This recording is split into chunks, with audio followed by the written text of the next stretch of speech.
നമുക്കൊരു കാര്യം ചെയ്യാം. നേരിട്ട് സംസാരിച്ച് ഇംപ്രസ് ചെയ്യാൻ നീ പോരാ.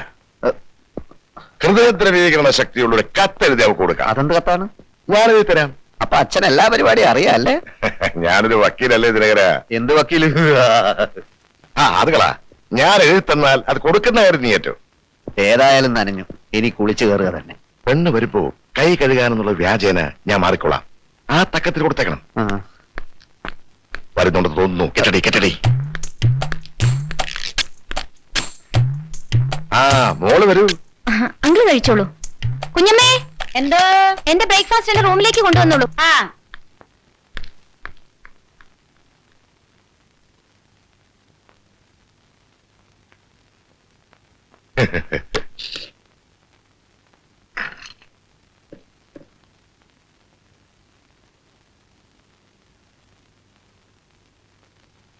ഇനി ഒന്നും നോക്കാറില്ല. കത്ത് ദോശക്കടയിലേക്ക് കയറ്റിക്കോ. കത്ത് ദോശക്കടയിലേക്ക് കയറ്റിക്കോ.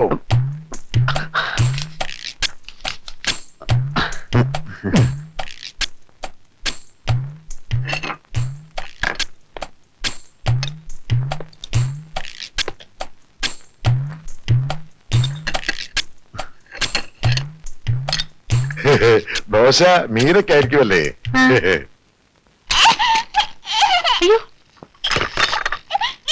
അയ്യോ, എന്റെ മോള് വീണോ?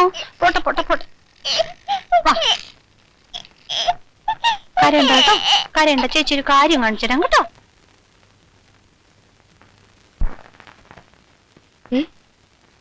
ഇതാരാ ഇവിടെ കൊണ്ടുവച്ചേ? ഓ, നമ്മൾ ഡൈനിങ് ടേബിളിൽ ഇരിക്കുന്ന ഇഷ്ടമല്ലായിരിക്കും. വിശന്നിട്ട് ഞാനിതൊന്ന് കഴിക്കട്ടെ. ഇതൊക്കെ എന്തിനാ ഇങ്ങോട്ട് കൊണ്ടുവന്നത്? നിങ്ങൾ കഴിച്ചില്ലേ? കഴിച്ചെന്ന് വരുത്തി. ആ വേലക്കാരി തള്ളയുടെ മോന്ത കാണുമ്പോ വയറ് നിറച്ച് കഴിക്കാൻ തോന്നുന്നില്ല. ഇതും കൂടി ഞാൻ കഴിക്കട്ടെ. വേണ്ട വേണ്ട, ഇത് തൊടണ്ട. എനിക്കുള്ളത് ആരോ കോണിപ്പടിയെ കൊണ്ട് വെച്ചിട്ട് പോയതാ. അടുക്കളയിലോട്ട് ചെല്ലണ്ടാന്നായിരിക്കും. എന്നാ കുടിക്കാൻ ഒരു ഗ്ലാസ് വെള്ളം എടുത്തുണ്ടോ? വെള്ളമൊക്കെ എടുത്തോണ്ട് തരാം, പക്ഷെ ഇത് തൊടരുത്. ഞാൻ ആകെ വിശന്നിരിക്കുക. ഞാൻ തൊടില്ല. സത്യം. എന്നാ നീ തുപ്പി വെച്ചിട്ട് പോക്കോ. തുപ്പൊന്നും വേണ്ട പൊന്നേ, എനിക്ക് വിശ്വാസമല്ലേ. എടുക്കരുത്. ഇല്ലടി. അയ്യോ, ഞാൻ മൂടി വെച്ചിട്ട് പോ.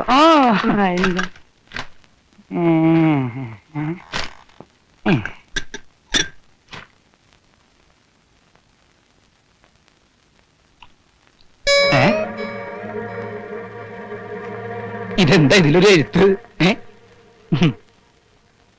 എന്റെ ഓമ വിധി കേൾക്കാൻ കാത്തു നിൽക്കുന്ന ഒന്നാം പ്രതിയെ പോലെ എന്റെ ഹൃദയം പെരുമ്പറ കൊട്ടുകയാണ്. പറയൂ, വിധി പറയൂ. എന്നെ ഇഷ്ടമാണ് എന്നായിരിക്കണം ആ വിധി. ഇഷ്ടമല്ല എന്ന് പറഞ്ഞാൽ ഞാൻ തളർന്നു പോവും. എനിക്കറിയാം, എന്റെ ഹൃദയേശ്വരിയും ഞാനുമായുള്ള ബന്ധത്തിനെതിരെ ശബ്ദമുയർത്താനും വാദങ്ങൾ ഉന്നയിക്കാനും തൽപര കക്ഷികൾ നിരവധി ഉണ്ടെന്ന്. ഈ കക്ഷികൾ നമ്മുടെ ശത്രുക്കളാണ്. അതുകൊണ്ട് ഭവതിയുടെ ഹൃദയമാകുന്ന സുപ്രീം കോർട്ടിൽ ഞാൻ സമർപ്പിക്കുകയാണ് ഈ പ്രേമഹർജി. എത്രയും പെട്ടെന്ന് നമ്മൾ ഒന്നായി തീരാൻ ദയവുണ്ടാവണം. പറയൂ, ഇനിയെങ്കിലും വിധി പറയൂ എന്ന് ഭവതിയുടെ പ്രേമഭിക്ഷന്തേ. രണ്ട് കാലമാടന്മാരും കൂടെ അങ്ങ് വെട്ടി വിഴുങ്ങ. ഇതെന്നു മുതൽ തുടങ്ങി? വളരെ കൊല്ലങ്ങളായോ? എന്തായി ചോദിക്കുന്നത്? ഹൃദയമാകുന്ന സുപ്രീം കോർട്ടിൽ കിടന്നിട്ടുള്ള ഈ കളി തുടങ്ങിയിട്ട് എത്ര കാലമായെന്ന് ഞാൻ ചോദിച്ചത്. എന്റെ ഭഗവാനെ, പെട്ടെന്ന് ഈ മനുഷ്യന് വട്ടായി പോയോ? ഇനി ഒന്നു മാത്രം അറിഞ്ഞാൽ മതി. നീ പ്രസവിച്ചതും എന്റേതെന്ന് പറയപ്പെടുന്നതായ ആ രണ്ട് മക്കളുടെ യഥാർത്ഥ അച്ഛൻ ഞാൻ തന്നെയാണോടി? തോന്നിയാസം പറഞ്ഞാലുണ്ടല്ലോ. നിന്നെ കൊല്ലുടി. ഞാൻ പല വീട്ടിലും കേട്ടു. എന്റെ വീട്ടിലാ എന്നെ തള്ളിയിടാ നീ. മാറിക്കണോ? അടിച്ചു മരിക്കണമെന്നല്ലേ റോഡോട് ഇറങ്ങിക്കോ. ഇതിനകത്ത് പറ്റത്തില്ല. എനിക്ക് മനസ്സിലാവാത്തത്. നിന്റെ ഈ പ്രായത്തില് നിനക്കൊരുത്തം പ്രേമലേഖനം എഴുതണമെങ്കിൽ നീ എത്രയ്ക്കും ഭയങ്കരമായിരിക്കണ്ടേ. അവനെ നീ എങ്ങനെ വല വീശി പിടിച്ചടി? പ്രേമലേഖനോ? ഇതെന്തൊക്കെ പറയുന്നേ? അതേടി, ദോശ തുടരെന്ന് പറഞ്ഞപ്പോഴേ എനിക്ക് മനസ്സിലായി അതിന്റെ അടുത്ത് എന്തോ കളറുണ്ട്. വിശ്വാസവഞ്ചന കാണിച്ചാലേ ശിക്ഷയ്ക്ക് പരിധിയില്ല മകളെ. എനിക്കൊന്നും അറിഞ്ഞൂടെ എന്റെ മുത്തച്ഛൻ. നിനക്കൊന്നും അറിയില്ലല്ലേ? താ വന്നേ. സോറി, മുത്തച്ഛൻ വന്നേ. ഞാനോ? എന്റെ കർത്താവ്, എന്റെ പുറത്തിരിക്കാ. ഇതെന്ത് മാരണം? എന്റെ മാതാവേ, മിണ്ടരുത്. വായിക്കേ.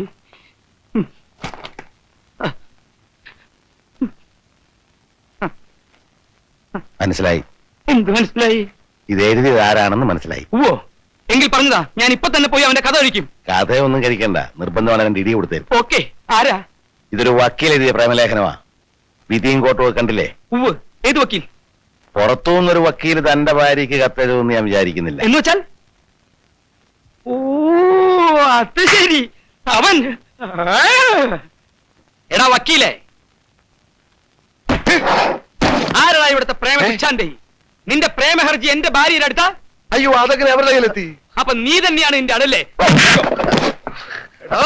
നിനക്ക് എന്നെ മനസ്സിലായില്ല. എന്താണ്?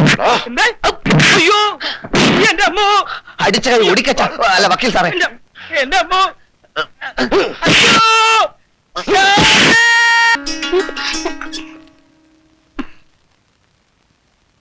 നോവല് വായിച്ചു, മുഴുവനും വായിച്ചു. ഏ?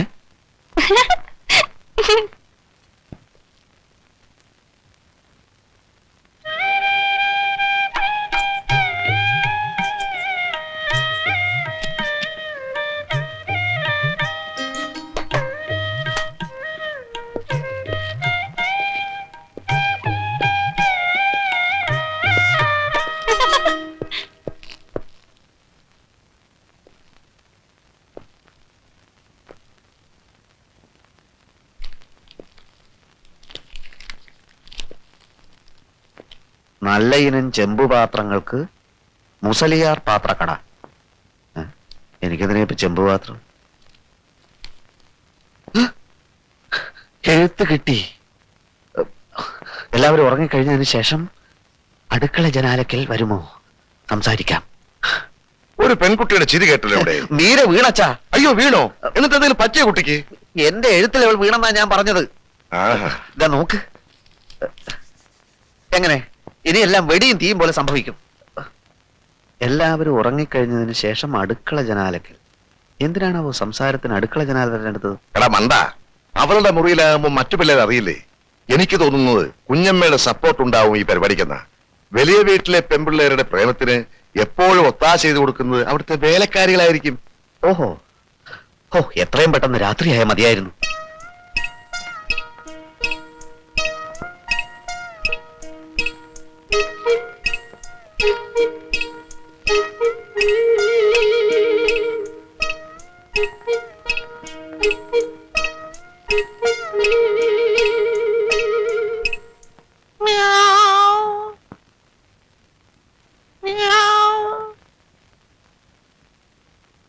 ബേ. ബേ.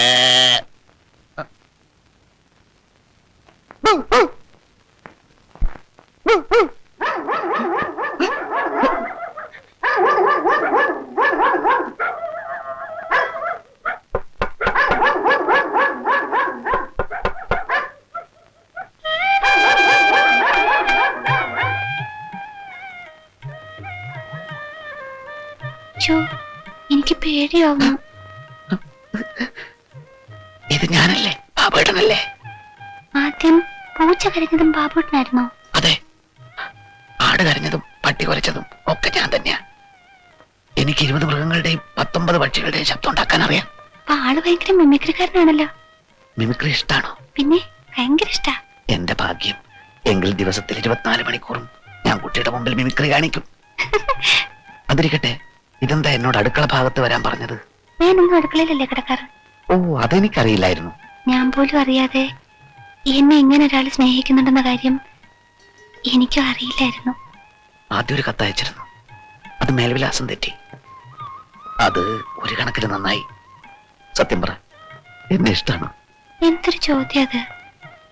ഇഷ്ടമില്ലെങ്കിൽ വരാൻ പറയൂ. എനിക്ക് വിശ്വസിക്കാൻ കഴിയുന്നില്ല. എന്നോട് ഇത്ര പെട്ടെന്ന് അടുക്കുമെന്ന് ഞാൻ കരുതിയില്ല. എനിക്ക് വിശ്വസിക്കാൻ പറ്റാത്തത്. ബാബുവിനെ ഇഷ്ടപ്പെടാതിരിക്കാൻ മാത്രം ഞാൻ അത്ര വലിയ ആളാണോ? പ്രായത്തിന്റെ കാര്യത്തിൽ എനിക്ക് ചെറിയൊരു സംശയം ഉണ്ടായിരുന്നു. എന്ത് പ്രായം? ബാബുവിന് എത്ര വയസ്സായി? 33. അല്ലല്ല, 29. അത്രയല്ലേ ഉള്ളൂ. എനിക്ക് 22 ആയി. 22? ഞാൻ വിശ്വസിക്കില്ല. സത്യമായിട്ട് 22 ആയി. 18 ഉള്ളൂ എന്നാണല്ലോ കൃത്യനിഷ്ഠയുള്ള ജീവിതമായതുകൊണ്ട് വയസ്സ് കുറവേ തോന്നും അതാ.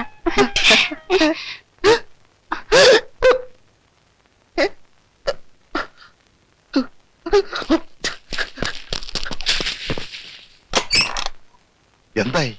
ആകെ കുളമായി. പിന്നെ കുളത്തിൽ വീണോ? ഇതിലും ഭേദം കുളത്തിൽ വീഴുന്നതായിരുന്നു.